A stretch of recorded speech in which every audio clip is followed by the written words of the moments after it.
Are you sick of the old ball and chain? No, I'm not talking about your wife or husband, but your mortgage. Do you want to know how to lower your mortgage payment? Of course you do. Regardless of your needs, for example, you could be doing great, but you just want to save money, a lot of money, on your mortgage interests. Or you could be broke and worry about not being able to pay for your next monthly payment. There are different ways to save on your mortgage. First of all, do you know how much you actually pay in interest? If you have a 30-year fixed rate mortgage at 6% for $1 million, how much do you actually pay in interest over the duration of your loan? Well, let's see. 6% of $1 million is $60,000. Not too bad, right? Wrong. Over the 30 years, you would actually need to pay over $1 million in interest. In essence, any property you buy with the loan will cost you 2 times the sticker price. Holy sh!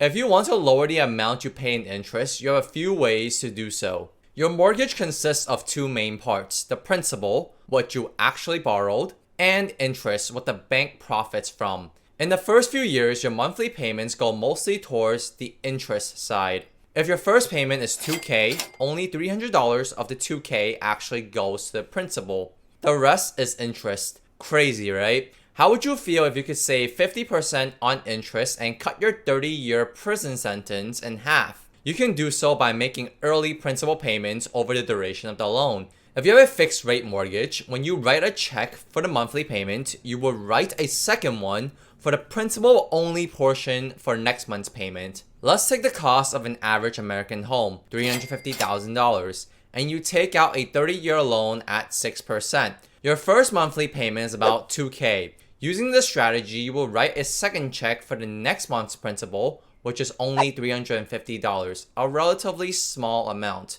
This $350 is money you will never pay interest on. However, you must tell your bank or lender that this extra amount is for the principal part of your mortgage. Otherwise, they'll take this extra money and apply it towards your next monthly payments, which won't help reduce your interest. If you do this every month, you'll pay off your mortgage in half the time and cut your costs by half as well. You're not paying extra money because you will have to pay this amount in the future anyways. Instead, you're prepaying next month's principal a bit earlier to get out of the mortgage prison a bit earlier. If you don't want to or can't do this every month, you can also do smaller amounts or one lump sum payments from a tax refund, work bonuses, and so on. If you're enjoying this video so far and finding it helpful, make sure to hit that like and subscribe button for more videos like this. Let's say you got a $5,000 bonus at work and you want to lower your future monthly payments from $2,000 a month to $1,800 a month. You can ask your bank to do a mortgage recast. In a mortgage recast, the bank will change your loan details and you will get the same interest rate and duration but lower monthly payments. Alternatively, you can also do a refinance, which basically means replacing your current mortgage with a new one. You can refinance for a variety of reasons, such as lowering your interest rate, for example, from 8 to 6%,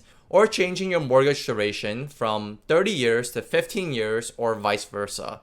However, you must be aware of things like fees, closing costs, penalties, and any qualification requirements.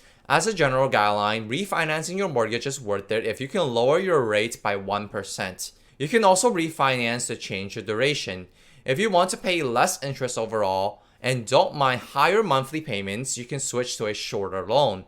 On the other hand, if you want to pay less each month and don't mind more interest overall, you can extend the duration. When it comes to trying to save money on interest and paying off your mortgage earlier, you should only do so under certain circumstances. 1. You have a 6-month emergency fund set up. 2. You don't have higher interest debts from things like credit cards or student loans. 3. There are little to no penalties or fees. Even if you don't want to pay off your mortgage earlier, you can still save money on housing in the following ways.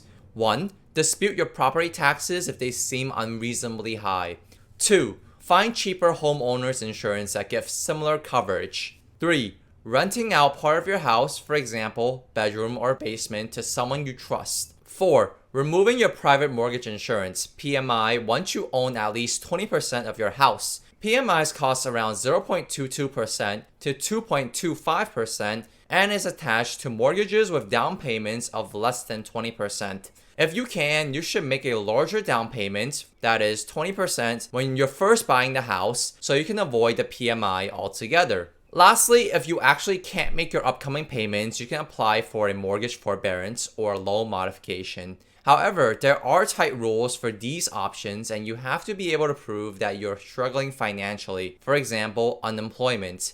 If you're struggling financially or just want to put more money back into your pockets, this next video will show you how you can save more money just by changing one key factor.